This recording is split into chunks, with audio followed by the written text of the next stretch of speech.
New year, new market.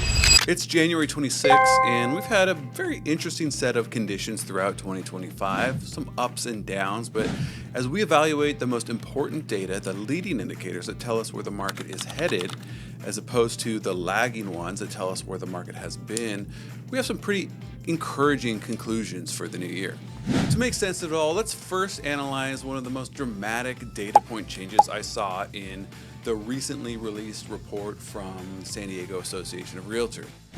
The new listings coming on the market in San Diego County during December this year were down 72.4% when compared to December of 2024.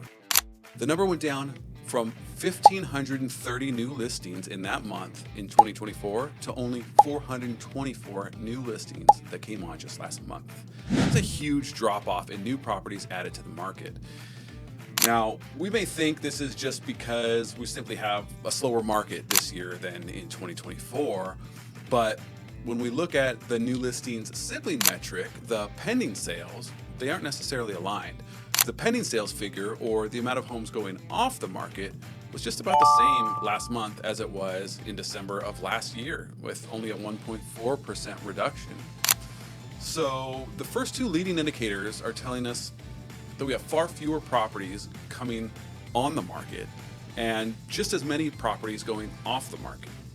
Logically, you can see this kind of data, if it becomes a trend, we could really find ourselves in a serious shortage of inventory in no time. Another important figure, the month supply of inventory, went from an already low 2-month supply in December of 24 to only 1 in 2025.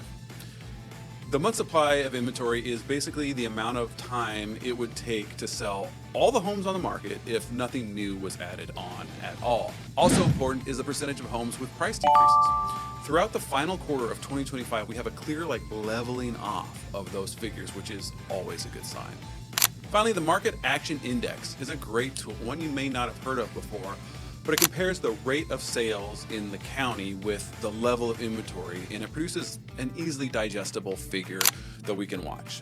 This number has nicely rebounded off a mid-year slump, and is steadily rising through the end of the year before a typical pause for the holiday season that we always see. All in all, looks like we may have the worst behind us. And though buyers really loved being able to wrestle closing costs and rate buydowns and nitpicky repairs out of sellers in the late spring and early summer of 2025, the new year looks like it'll bring a healthy footing to the local housing market. Combine that with mortgage rate reality finally setting in for both sellers and buyers, and an equilibrium with moderate appreciation may be in our future. You're probably well aware that pent-up demand is growing for both buyers who've been waiting for better conditions to buy in and sellers who have been feeling kind of locked into their homes. After a year marked by near all-time low transaction counts nationwide, more activity will be good for the market and for everyone involved. If you've been considering making a move, drop me a message. I'd be happy to give you my honest opinion, and as always, focus on what's best for you and your family first and market conditions second. I look forward to chatting with you soon.